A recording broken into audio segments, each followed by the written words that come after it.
Hey guys, it's Julia here, and in this video, I'm going to be showing you a Dell Dimension E510 that I had. I didn't add this to looking back because it wasn't a computer I was keeping, but I thought I'd make a video showing it, and I did record this like a month ago, I believe. The computer is already gone. I don't have it anymore, but I kind of just show what it is, talk about it, and stuff like that, so you guys can watch this video and see all about it. I will include another clip of another computer I got from the same person, which I still have for the time being, but it's a Dell Inspiron 620. I was going to give it back, but they already moved away, so I can't, so I just have the computer for now, so I'm going to hold on to it. But anyways, let's get on with this video and show you the computers. This was another system that was given to me, which is a Dell Dimension E510. Now, this didn't work at first. It would beep. And after I did a ton of troubleshooting, I discovered that the RAM stick had went bad. And there's another stick of RAM in it, but this is the RAM stick that I took out that is supposedly bad. Now, I could try reseating it because maybe it just wasn't seated properly, which I'm going to try that. But I'm going to show you guys the computer. So this is the computer. I'm probably going to hook it up to my capture card because I need to charge my phone, and besides, it's probably easier that way. So I'll be right back. Alright guys, so the computer isn't on yet because I haven't plugged in the power cable just in case it powers on, because some computers do that. So let's plug it in and see if it powers on itself. Wouldn't be surprised if it did. Maybe it didn't. Okay, well, let's power it on. Oh, it did. I think it did. Yeah, it did. I didn't even do anything. So you'll see what it does.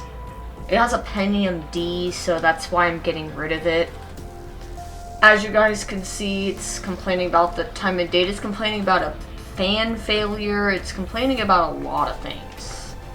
Apparently it has 2 disk drives, which is kind of interesting. So when we push F1, obviously there's no boot device. I'll go to the BIOS. There's something interesting here, is that this system, I believe, has a BIOS password on it. So, yeah, because I will show you guys what I'm talking about. So, I'm just going through the settings, which, alright, I put it on my monitor so it's easier to see for me. So, it won't also sound far away, but you can see that there is a lock in the corner there. And that means there's a password, so I can't change the settings. So if we go back here, though, you can see it doesn't detect a hard drive at all. It's just not present. But you can't change any of the settings because there's a password, which I know that, like, there's a way that I could reset the password probably if I take out the CMOS and stuff, but is it really worth it? I'm not keeping this computer. It's just a computer I was given, but I really don't want to keep it. And yeah, see, there's a password, and I don't know the password, so there's nothing I can do here. It is unlocked, though. Oh, wait a second. The system password may be modified or deleted without having knowledge of the administrator password. So that technically means I could change the password, I think. Yeah. It says a password set to not set. That's a system password. Oh no, you do need the old password. It says to remove this password, enter a blank password, add the new and confirm. Well, I don't know the old one. That's kind of weird because if I go here, it's set to unlocked, and oh, this is for system password. That's why. Maybe. I don't know. I don't plan on keeping the system anyway, though. But I can't change anything. So this computer is just gonna go bye-bye. Oh, look at all these entries, even stuff from 2006, 2010. Interesting. But these are the other settings, so this computer is honestly useless. So if I go to exit, yeah, no boot device, and I noticed that there's no, I couldn't even find like an IDE connector unless I could just disconnect one from one of the disk drives. But I did see a SATA in there, I think. Well, a SATA power. So maybe there's a chance you can hook up a SATA drive in this computer. I might try putting the other RAM stick in and seeing what happens, just to see if that RAM stick was bad or needs to be reseated. Alright guys, so I'm gonna plug it in now because I put the other RAM stick in. The reason why I'm on my phone is because it might beep. So, yeah. Because I have a feeling that RAM stick is bad. I don't think it was due to the reseating. Alright guys, it's plugged in. It's probably gonna beep. I doubt it was because of that, but you never know. Or not. Okay then. I guess the RAM stick isn't bad, so I did put the other RAM stick in. So hold on. Alright guys, so we're back on here. I wonder if there's more RAM. Okay. How much RAM does it say we have?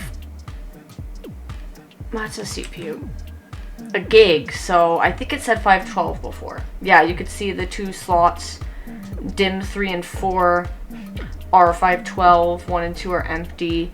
Maybe it's one of the other RAM slots, because I think it was in 1 and 2 before. So maybe one of the RAM slots went back, or the RAM just got dislodged and maybe got disconnected.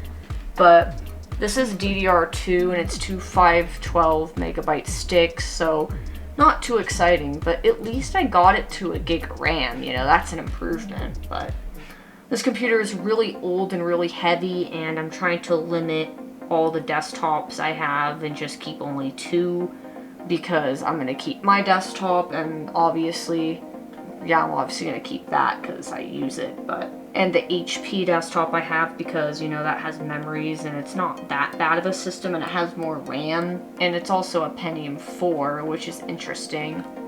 Even though it is old, it's actually a pretty fast one, so I decided to keep that system around, and that's the only, like, really old system that I've decided to keep out of all of them. And this one, as I said, I'll show you guys the insides of the computer. So I'm actually going to stop the video here and I'm going to show that. Alright, so this is what the inside of the computer looks like. As you can see, there's like 2 disk drives plugged into like IDE. But what is this? Made in China. I'm not sure what this is. But it does go to the floppy. It kind of looks like it would be a SATA, but then again, it's going to floppy, so that wouldn't make sense. But this is what I'm talking about. These are the power connectors on drives and the SATA power connectors, but not the actual, like, SATA connector. So whether this has SATA or not, I really don't know. This is a really old system, so I'm not entirely sure, but I can't really find anywhere to plug in a hard drive, because it looks like they probably just plugged in another disk drive, but yeah, I could technically unplug one and have IDE, and it would probably, you know, have a drive, but I don't want to use an IDE drive, to be honest. And this computer is pretty old anyway. So yeah, you can see it does have a GPU. Probably not a very good GPU, but basically, bottom line, this computer is just really old. There's something down there. I think that's like a modem or something. I don't know. This computer is pretty old, so this is, even though, like, this computer was just given to me, and I did get it working because before it would beep, and I'm guessing the RAM was just either not connected all the way or the slots went bad, because now it seems like with both sticks of RAM it's working.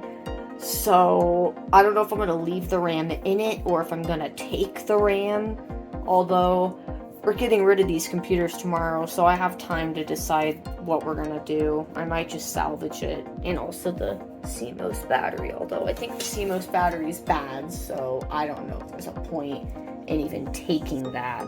So I think I might just leave it, because I think the CMOS is dead, because it seems to always complain every single time the system powers up about it, so I don't think it works.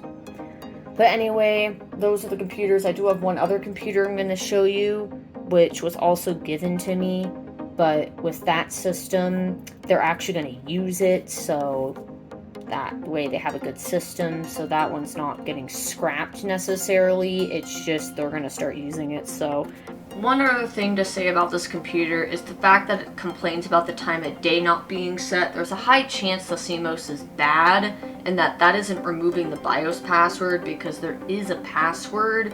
And I know with older computers removing the CMOS would do it, but maybe this computer is different, so I'm not really sure on that. So guys, I took the CMOS battery out. As you can see, it is right here. So this has been removed so we can see if the BIOS password goes away. But I believe up here are SATA ports. I think these are SATA ports. So I believe you can connect SATA drives in here. Although I'm not sure. I think they are, but I could be wrong because, yeah, I don't know if those are or not. I mean, it could be. It might not be, actually. I don't remember. I think it is, though, based on memory. I think those are. So I believe you can hook a drive up in here. But still, this computer is really old, so I just don't see the point. But anyway, we're going to put this back in because it's been out for a few minutes. Should be good enough. As long as it's been out and I push the button sometimes, it definitely drained out anything. I don't know if that's going to reset it or not, because again, it did complain about the date and time, so for all we know, it could just be something else storing it. Alright guys, I'm recording again. I unplugged the CMOS. We're gonna plug it back in, and we're gonna see if the settings reset. I'm honestly curious. I doubt it, but there's a potential maybe, but I have a feeling it might store it somewhere else, because it complained before. So yeah, you could see it's complaining again about the time of date not being set, so I don't think that did anything at all. I think the CMOS is already bad. Yeah, there's still a password even though I reset it, so it's stored somewhere else on this computer, because you can see there's a password still. So that didn't work. It's probably a jumper or something, which that's what it was on another system I worked with, but anyway, I'm moving on to the next system. So this is one of the computers I got. It's a Dell Inspiron 620. I actually got it to work. As you can see, I'm monitoring the drive temperatures because it was overheating before, but I did decide to take out one of the drives, which is right there, and move the other one down and then clean it out as well, like dust it out with compressed air, wipe it down. And the drive temperatures seem to be good now, but I'm just gonna reinstall this computer because this has the install that it already had on it, and I want to wipe it clean because, you know, there's files on here and I want to erase it. But basically, I'm just showing this computer. It's gonna go in one of the videos potentially, but this is just a quick clip of showing it before I actually reinstall it. And this screensaver is annoying. Jeez, it keeps going off like every minute. But anyways, the other drive's also in good health, but we only need one drive in here. So anyways, that's this clip. If you guys are wondering why I said it wouldn't work at first, is because when I first got this computer, I tried powering it on and it wouldn't do anything. Even though there were lights on inside of it, it just wouldn't power on. So then I decided to try a different power supply from the Dell Inspiron 570 I have, which it did actually power on, but it just wouldn't work. Like, I think it beeped or something like that. Or actually, I think it just did nothing, but then eventually I got it to beep, and I don't remember exactly what it was beeping for, but all I know is that after that happened, I decided to switch it back to the main power supply, and it started working again. But it still was like beeping and stuff, and I just kept messing with it. Like, I kept unplugging things, plugging things in, just messing around with it, resetting CMOS, all kinds of stuff like that. It just eventually it just started working. I'm not sure what the issue was and why it wasn't working before. Maybe it was just a loose connection, but I did get the system working again, and I'm glad, because at first it wouldn't power on, then it would power on and do nothing, then it would power on and beep, and then eventually I got it to actually power on and not beep and actually post. So that's just amazing. And how both of these desktops had issues powering up when I first got them, and I fixed them. I think they were just loose connections. Like with the Dell Dimension, it was just the fact that the RAM was probably loose, or one of the slots could have been faulty. but with this computer, I think it was just a loose connection. But anyways, let's go on to another video. Alright, so we're recording on the capture card. This computer is pretty decent. I'll go to the BIOS. I did wipe the hard drive that's in it, so it doesn't have an OS on it at the moment. But I am going to do something interesting with it before I get rid of it tomorrow, which this is going to someone, so yeah. That's a very old BIOS, A02. I'm wondering if I should update that, and obviously... Wow, is that time correct? That might have the right time and date. That's amazing.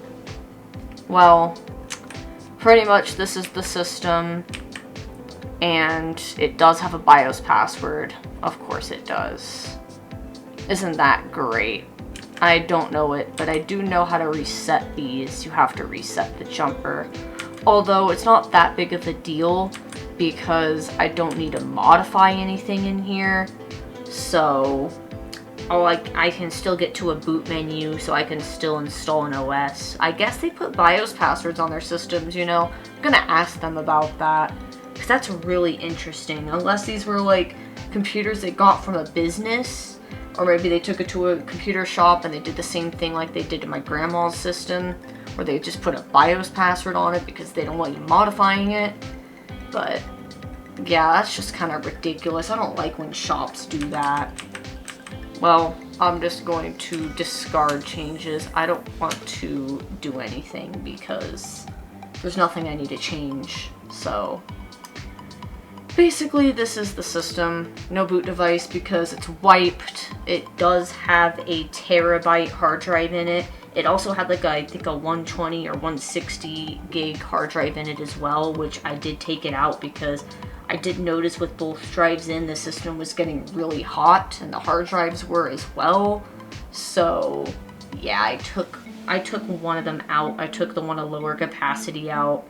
Plus the OS was installed on the terabyte drive when I got it, and it seemed like the other drive had been wiped and there was nothing on it. Although something was on it that looked like it could be a recovery. So if you guys have any idea on how I can maybe restore that, maybe I'll do that for a video. But speaking of recovery, before I get rid of the system, I did get a Windows 7 recovery disk. I don't know if it's special or not. It might just be like a normal installer. I'm not sure. So I'm gonna install it on a video, and that's gonna be a video if you guys are interested in seeing a Dell recovery. So anyways, that'll be it for the video showing computers I'm getting rid of, but this one's actually going to someone tomorrow that's gonna use the system, so that's a good thing. But there may be more systems I get rid of down the road, but these are just the ones I'm getting rid of now. Okay, well, thanks for watching this video. Hopefully you guys enjoyed this, and bye-bye for now.